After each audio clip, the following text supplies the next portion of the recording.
My name is Katharina Balazs. I'm a professor of leadership and organizational behavior at ESCP Europe, and today I'm going to ask you the question, are leaders supermen?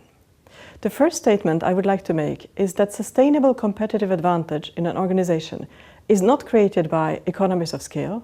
It has nothing to do with being in the right kind of industry, with being in using the right kind of technology, or being in the right kind of strategic position. It is based on leadership and the emotional intelligence of leaders. Now, leadership is a difficult topic, and there are some good news to it. Leaders are not necessarily born. Now, the good news about leadership is that everyone can become a leader. Of course, there are some predispositions, genetic predispositions, but today people can learn the right kind of leadership behavior.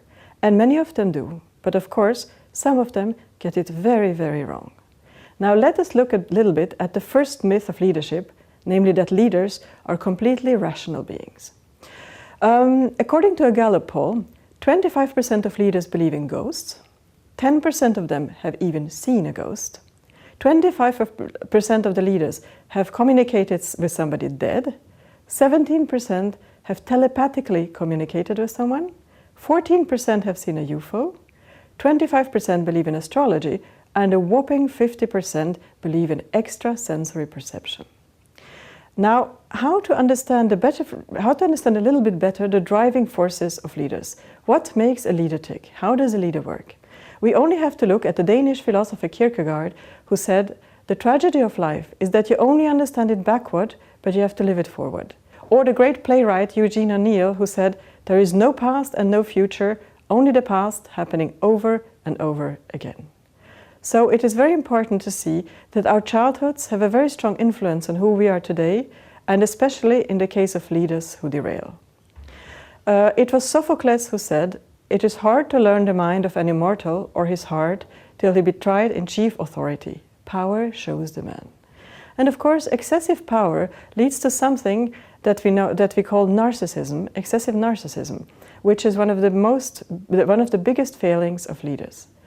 An example for excessive narcissism was given by Samuel Goldwyn, the founder of Metro-Goldwyn-Mayer, who said, "I don't want any yes men around me. I want people to tell me the honest truth, even if it costs them their jobs."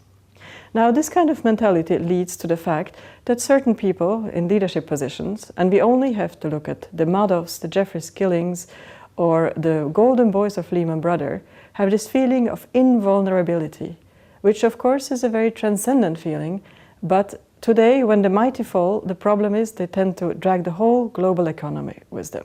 Now, how to get rid of this kind of narcissistic mentality?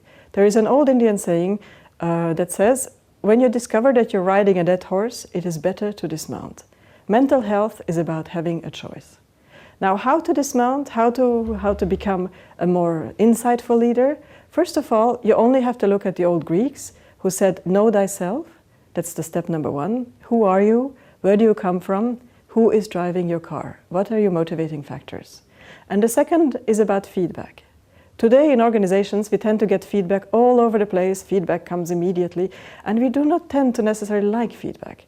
Feedback can be very painful, and we prefer to kill the messenger when the feedback is bad.